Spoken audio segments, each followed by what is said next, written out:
Hello everyone, welcome back. It's Chris Petri. Guys, watercolors is just a great medium to have fun with. And when I first started, going back some years ago, I just had this like brainstorm in my mind, like, hey, if I can just do like one thing really good, like one flower pot with some plants in it, or one rose, or maybe just one sky with like a little bit of mountains in there. If I just practice those few like little simple exercises, I knew I could get better at it. But when I first started really painting serious and trying to go for it, it was definitely tough, because I know watercolors is a really challenging medium in this respect, that there's so many different things going on at one time. And some of those things are really like, if I could explain it this way, there's certain like hidden things within watercolor that you don't realize in the beginning until you really have done it for at least a couple years, doing it a lot. You kind of pick up on little cues that, will guide you on how to paint better and how to control the medium better. But in the beginning, there's all these subtle things that you just have no realization of, and then it can really, like, if you're trying to do like a large painting, it can just go like a disaster in seconds or just a few minutes. And that happened to me quite a bit, because in the beginning I was trying to do like large, finished works. Like I was trying to do a scene of like a mountain scene with an ocean and sky and clouds and all this really sophisticated scenery, and trying to build this like beautiful work of art. But in a sense, after a little while, I just realized, wow, this is not working. And I started doing little small exercises and sketches of just simple things. And that's what I'm gonna do right now. I'm gonna show you maybe like the first thing I really recall doing, like where I sat down and just started doing it over and over again. I'm talking like, I'd sit down and maybe do like an hour of just this one thing, which is a flower pot with some plants in it and a little bit of flowers. So I'll do this. I'll start the demonstration just to kind of explain what I did in the beginning, going back many, many years ago, probably 8 or 9 years ago. And let's see if I can kind of explain what I mean by this. So again, I'm trying to do like these big paintings, and it's not working out with my watercolors, and it's just turning into a disaster, and I'm not too happy with the way it looks. And so instead, I just started, again, I made this realization in my mind: if I can just do like one or two little items, like I'm doing here, I'm doing a flower pot. If I could just do a couple items, then I feel like if I can master those few little small exercises, then I can move on to something else. But I felt like I needed to be able to do like one or two things good where I was happy with it, and then I could move on. So what I did was I just started doing something similar to this here, maybe a little sketch like that first with the pencil of a flower pot, maybe like that. And then I just went in and grabbed some paint, and I just started painting like this over and over, doing the same exercise until I felt like I got one looking really good. It took me like, I don't know, a week. I think it took me like a week of doing it pretty consistently, and then I finally was like, wow, yeah, that looks pretty good. So I guess what I'm trying to show here is that watercolor can be very difficult and challenging in the beginning. So if you're just starting out and trying to paint with watercolors, just remember that it's a very challenging medium, and there's a lot going on in it. Stuff that in the beginning you're not really aware of, because there's so many things. Temperature outside, temperature in your house, what kind of what color paper are you using? All these different things are just added things that are challenging when you start out in the medium. What kind of paint are you using? What kind of brush? How much water? What kind of water? All these different things make it challenging. So what I did was I just practiced on one thing, and I mixed up a little paint here, and I started just mixing up some browns and reds. And then I thought to myself, well, maybe the light's coming from this direction, so I'll make a little indication. It's always good to make a little indication of where you think the light might be coming from in your composition or your painting or sketch or exercise, just so you can kind of plan for that as you go along. That's what I'm doing here, and just adding some color.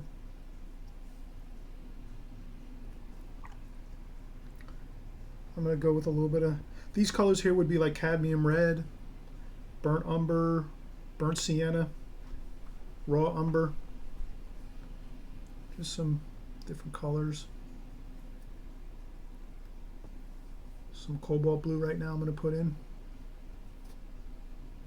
Simple strokes I'm using here, just side, going to the side and then going up.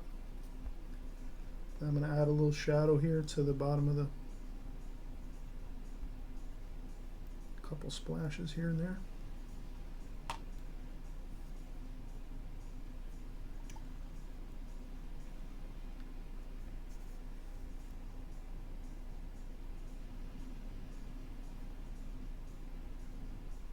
Okay, there we go. So as you can see, I'm kind of building my painting here little by little. This little exercise, this one small flower pot with plant in it. Now I'm going to go into some greens.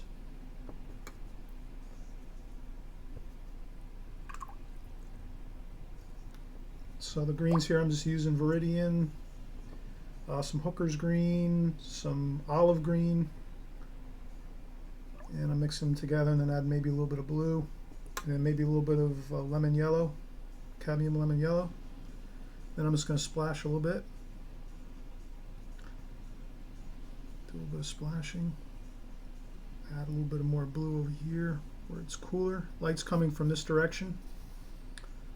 So the cooler side will be the shade side over here, and then the warmer side and more bright side is going to be on this side over here where the light is coming from. So I'm just going to add lighter colors over here.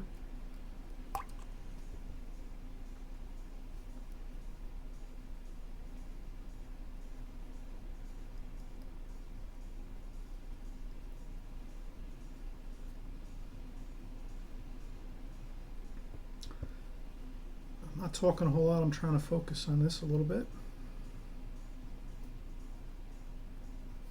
So I'm just going around mixing the paints a little bit on the paper. That's a fun thing to do. Okay, so now that's what I started to do in the beginning when I was having a real tough time with painting watercolors, trying to do like those larger paintings, like maybe an 8.5, like an 8 by 12 or like a 12 by 16 size. I just started doing these small sketches like this size here on printer paper and some watercolor paper pads I had, whatever. But in the beginning, I think it's, if you are kind of just starting out, it's kind of good to start simple and get used to the feel of the medium first, and then things will just be second nature as you go as to how to create a painting. And I guess my theory would be, if you can paint several parts to a painting really well on their own, like this, then the logic would say when you go to build a larger painting of larger size, you can put all those things that you've practiced many times in that one painting, and you'll have an easy time going through your painting and creating it and then actually painting it in watercolor, because you've already practiced all those simple parts. And that's what I figured out a long time ago. I said, hey, I better start practicing the smaller parts first, because I'm trying to do the whole painting and it's just not working out. And there you have it. That is my first try here. Let's do another one, another exercise here, just having fun. I think I can make this a little better, maybe a little bit like that. Maybe I could add this a little bit of a couple of flower indications of flowers here and there.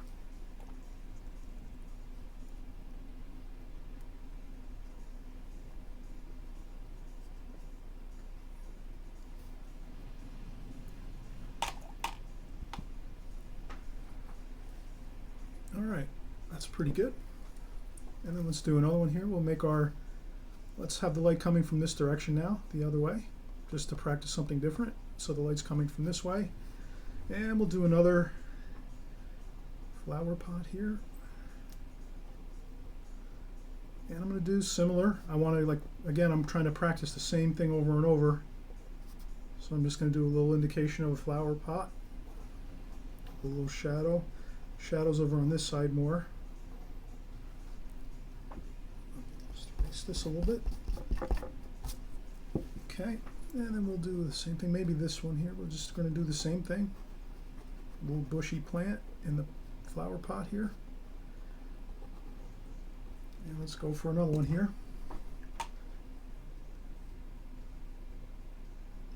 Okay, I'm using cadmium orange, a little bit of burnt umber. Light's coming from this direction here, so I'm going to leave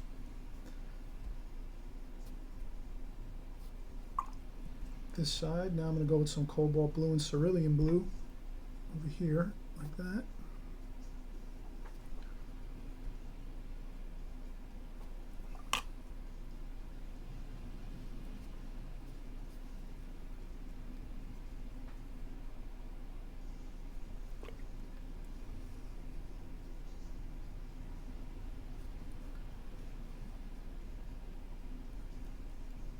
Okay, and then we're going to go into the greens.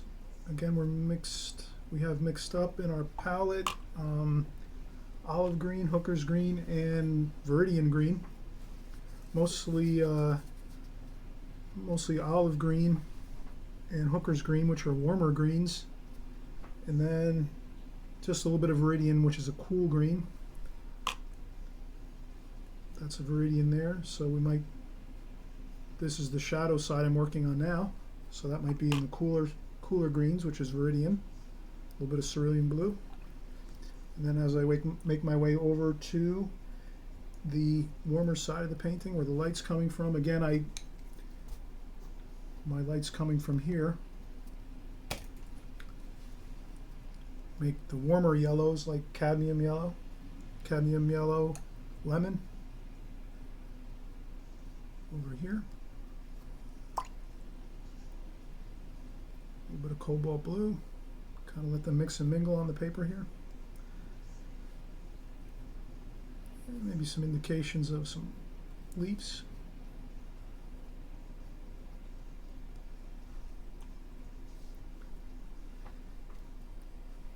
And maybe some flowers.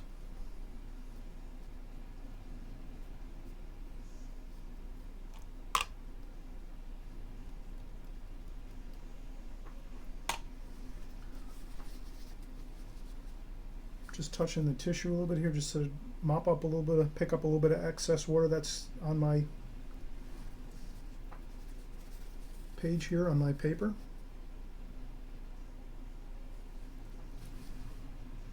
We'll do some cobalt blue for the shadow.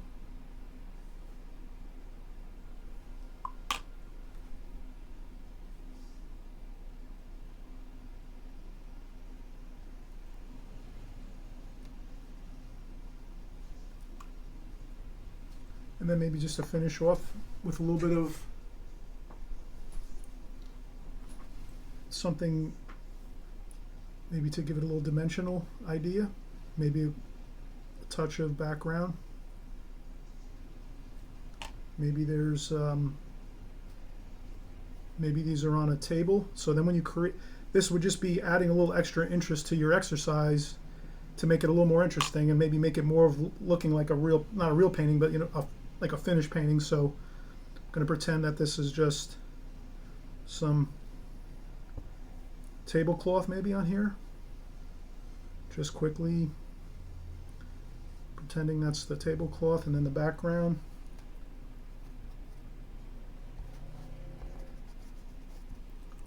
Like that.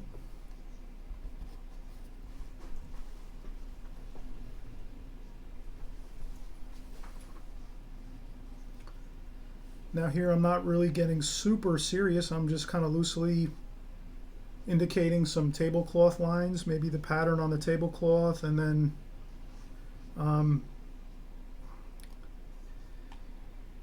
some background color, a little bit of cobalt blue. And that's about it, guys. That's my exercise here. Again, favorite thing of mine to do is just practice small exercises like this, and that helps me brush up on my technique and my style and what I'm doing. And hope you guys enjoyed this. Happy painting. We'll see you soon. Thanks again for stopping by and checking out my site. Bye-bye.